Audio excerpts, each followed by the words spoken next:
Ladies and gentlemen, boys and girls, children of all ages, HollywoodShono here, about to give you another Injustice 2 video. In this video, we're going to be talking about good and bad rolls that you can get within gear. I did make a little quick clip of this on Twitter, but I'm going to be making a longer video for the YouTube community, which, if you're watching this video, thank you very much for that. But first, I'd like to highlight a tweet from You Know Me Too, who was in my Twitch live stream last night. Also found him in Arena once. And thanks HollywoodShono for the motivation today. Beat a 531,000 threat team. Mythic Wonderwoman took 2 super moves and still won with half health left. So that is awesome. Great job with that. And Ghost Singer, I actually got my ass kicked by him last night. But let's get on to the gear list. So I'm going to pull up some screenshots first. And then we're going to go into the game and we're going to talk about it. Alright, so the way that the defense will roll, it's the same thing as crit chance, fast attack chance, lethal chance, crit and stun resistance. A good roll is going to be 3% plus 0.2 a rank, as you can see right here. So you get 3.8 based on the level, and you would get another 3% based on getting it. So there's more variance here. So with the Primal Swamp Thing Vines at level 19, a bad roll will give you 3.9% defense, and that scales up considerably the higher you get the gear. Next up, we have Predator Batman's Gloves, and this is the best example I can give for a low roll and a good roll for defense. And obviously, you're going to get up to 21 more rolls on this. So you're going to get an additional 4.2% on the high roll of defense, taking it to 15%. And you're going to get 8% defense on a bad roll. So there's a 7% difference between a good roll and a bad roll. While it might not be so significant at low ranks, once you get it up to level 20, there's going to be a 3% difference at 4 and 7%. And that basically just scales up from there. So if you have 3 maxed out items, you're going to have 45% defense, and then your helmet is going to give defense as well. So you need to find 4 rolls on defense and 4 rolls with crit chance. You can also use talents for that too. And you can also use talents for that too to be able to get to the 75% cap. But before you worry about too much more else, you definitely want to maximize your defense. That is the most important stat in the game to upgrade. Then you want to go for crit chance or health or attack. So we can see here the Predator Batman armor has the bad roll for attack, which would be 65 attack. A good roll for attack would give you 10 attack and 4 per rank. A bad roll of attack will give you 5 attack and 3 per rank. The differences in attack is not that significant at low levels, but when you have a gear on level 40, you can see 170 attack, and a level 40 with a bad roll would give you 125 attacks. You would be missing out on 45 attack, which isn't a significant amount compared to a good roll on health and crit chance and all that, but there you go. And speaking of health, both health rolls are going to give you 100 health. The difference is a good health roll is going to give you 40 health a rank, which would be significant here. 40 times that would be 1,300. And then we also have bad rolls on the Emerald Green Lantern ring. And you can see crit damage is another modifier. A good roll on crit damage is going to start at 5% and go up 0.5% a rank. So you're going to get 35 crit damage on a max roll. On a bad roll, you're going to get 3% crit damage and 0.3% a rank, good for 21% crit damage versus 35%. Now, to max out on crit damage, you need 1.75% in gear. So you need like 4 or 5 crit damage actual talents. And when you have your crit chance all the way maxed out, you're going to need 4 actual abilities, possibly 5, to get the crit damage up to 200 or 325%. So you need 175% either through talents or gear. Now, as far as your talent slots go, those are the only slots that can actually roll armor piercing or unblockable. So you have to keep that in mind. It is good to have a little bit of armor piercing in your talents for the simple fact that when you're dealing with the 75% defense teams, you're actually going to be able to do damage to them. And unblockable is okay, but armor piercing at high levels is actually not a bad idea. So as you can see, there's the bad rolls for crit damage, 9%. You would have 15% if you got a good roll. So even at rank 20, it's a 6% difference, a significant amount. So now let's go into Injustice 2 itself, and we're going to talk about talents as well. So as far as talents go, the way I usually go about threat levels, And this is obviously at low levels. Obviously, if you roll a 24% crit damage, don't mess with it until all your other slots are epic. But the way I usually go for talents is the first level of threat usually is 8% crit damage unless your crit chance is high. Then 1% health might be the bad roll. So I usually go 1% health, 1% attack. And then you can vary between 4% defense or 2% health or attack is the next one. Obviously, if you get a 6 crit, 6 defense, take it. And if you roll a max roll, like an epic, generally you want to take that. So you got 24% crit damage there. My Silver Wonder Woman is the only one that has 3 epic abilities. And that would be 4% health, 12% defense, 4% health. And Wonder Woman's only got 25% defense, but her gear is not really that leveled up. And for example, Dr. Fate has 4% health, 12% crit chance. While health does get bigger returns when your gear is higher, as you're probably going to get roughly 1,600 health from a 4% epic health talent. Generally, at the extreme high levels, you probably want to go for crit chance, crit damage, but it does save you a health roll in your gear. So it's not bad if you get epic health.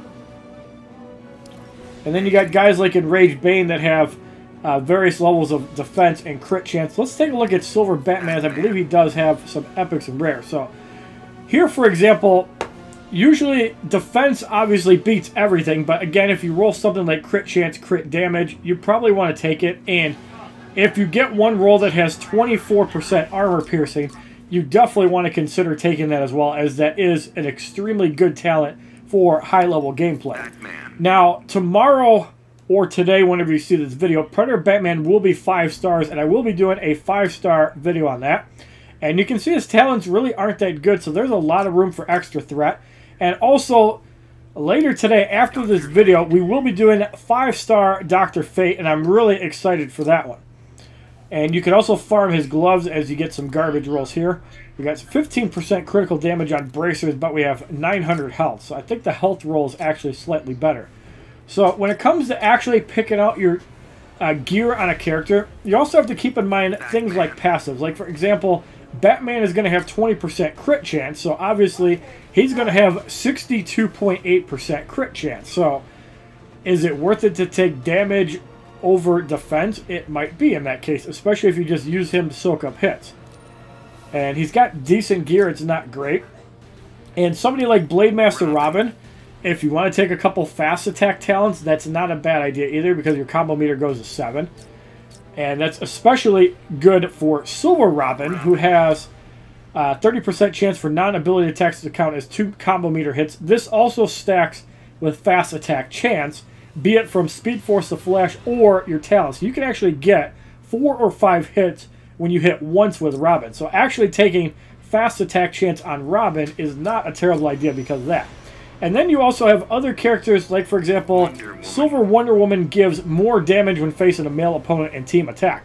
So basically, on Wonder Woman, you might want to lean a little bit more towards attack than you do for, like, crit chance, just for the simple fact that you want your Wonder Woman to do more damage. Wonder Woman. And obviously for somebody like Sub-Zero, who has that clone toss, you probably want to go a little more defensive. Not that my talents influence that, but generally a good Sub-Zero is going to have a lot of defense. Now, Dr. Fate can spam his special ones, and it does a lot of damage. So for Dr. Fate, you might want to go a little bit more offensive. However, defensive to stay alive is a good thing. So Primal Swamp Thing is definitely a tank. You definitely want to go defensively with him. With Green Lantern, you definitely want to go defensive with him because you want to be able to survive. That way you still get your cycle buffs. And Predator Batman, I think a good mix of offense and defense is good with him. When it comes to Superman, you definitely want to go more defensive because you're going to have a 50% chance to ignore damage and team defense. And that ignore damage is really good for breaking up combos. So he's a pretty solid card because of that. Furthermore, on somebody like the Joker, you probably want to go more offensive on the Joker. And that's really bad for 5 stars. That shows that his gear, especially the chest plate and the boots, are not really leveled up where you're going to get the bulk of the health. But you can see you got some talents there. But the Joker's main strength is actually dying. However, you want him to still be able to do a little bit of damage. So you probably want to go offensive with the Joker. And then, yeah, use him to stun out a high person. Marksman Deadshot gains lethal chance based on opponent distance. Lethal is kind of like another form of crit. And I think you can only get lethal damage, if I'm not mistaken, in talents. I know you can get lethal chance, but I think you can only get damage in the gear, not talents. So it's a little bit harder to actually get lethal damage, but it's like the arena characters in Mortal Kombat X, same thing. And with the Flash, you have fast attack chance, and on tag in, fast attack for 5 seconds. So you might want to have a little bit of fast attack on the Flash. Flash is definitely an offensive card, especially with the area damage. And Green Arrow, because of his passive, chance to do damage on crits, and then Black Canary also gets fast attack chance. So with Black Canary having fast attack is good, the Silver Black Canary. Green Arrow, you want to have a lot of crit. That way, you're going to do more area damage on your specialist opponents. Catwoman is definitely an offensive card. The Flash, again, an offensive card. Cyborg is one of the best cards in the game to stack defense and health on, despite anything else. You can see the low damage output, but the more health Cyborg has, the more health he's going to regenerate while tagging out, and he's the only card in the game that actually gives you more health. So you're going to get upwards of 4,000 health when you have maxed out teams. So Cyborg can do some work. Gorilla Grodd is definitely a defensive card, and we have a bunch of defensive talents that influence that, and he has 52.2% defense. So if you have a 5-star armored Superman, you're pretty much set for defense. Atlantean armor Aquaman is definitely somebody you want to have offensively or defensively. I don't know exactly how the water bearer works as far as upgrades. Somebody said that it scales based on your damage, and the only way I could check that is if I upgraded my gloves or checked talents. Scarecrow, you probably want to gear up a little bit more defensively because you want him to be able to pull people in. Deadshot offensively for sure. Unhinged Harley Quinn, you want to gear up offensively. Black Canary definitely has that synergy with Green Arrow. And fast strikes, you get more damage. And the Green Arrow crit chance is at 25%. So you can pair both of them together, and then having fast attack chance on Black Canary is actually a viable stat on him. Armored Superman, you definitely want to go defensive. Unbreakable Cyborg, defensive. Powered Supergirl, you want to go offensive if possible. Soul Stealer, Dr. Fate, you definitely want to focus on defensive abilities because you want to be able to get that reversal fate off, get your Dr. Fate low on purpose, and tag in and just obliterate your opponent. I've never seen him not swap health, so I really think the passive is busted and doesn't work. Telekinetic Gorilla Grodd, you might think that you'd want to gear him defensively, but the more offense you have, the more damage his telekinesis is going to do, so you definitely want to get some damage on Gorilla Grodd, unlike mine. That's really weak. And Bane synergizes really well with a lot of characters because he's one of the only cards in the game that has team critical attack chance. And he also influences Harley Quinn, who also has a damage buff, Silver Harley Quinn. So you get more damage on basic tag, jump, rush, range, and crouch attacks. And Silver Harley Quinn is one of the best in the game. Poison Ivy has a 2-hit jump attack. Dr. Fate and Arkham Knight Batman have the 3-hit range attack. Deadshot has a 2-hit range attack. So all of those influence. Last Laugh the Joker, you definitely want to gear up offensively because of his killing Joker.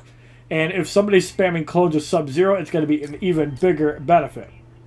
So BVS Superman gains attack from Batman's and health from Wonder Woman's on either team. So you can really scale up the attack and health, and a lot of people do run Batman's. So this passive can get crazy. It does scale based on your damage.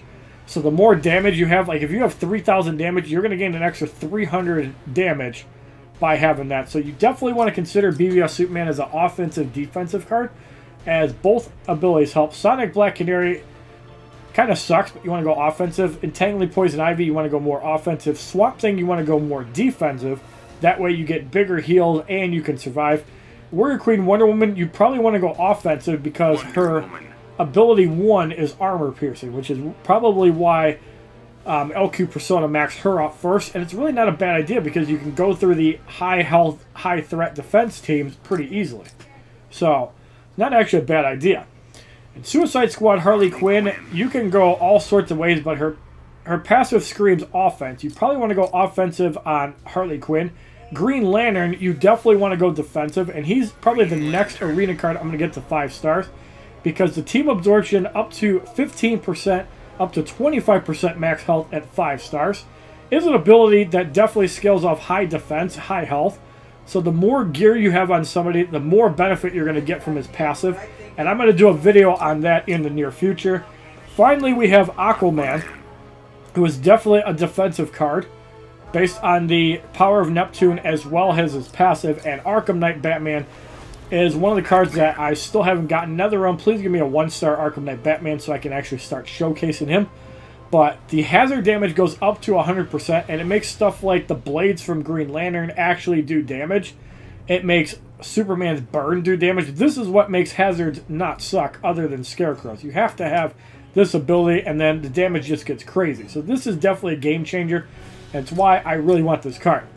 So if you like this video talking about good and bad gear rolls, as well as how you should talent and gear certain characters, please give this video a like rating, comment, subscribe, share this video amongst your friends, and as a favor, check out my other Injustice 2 videos playlist, Facebook, Twitter, and Twitch, which are all HollywoodShono.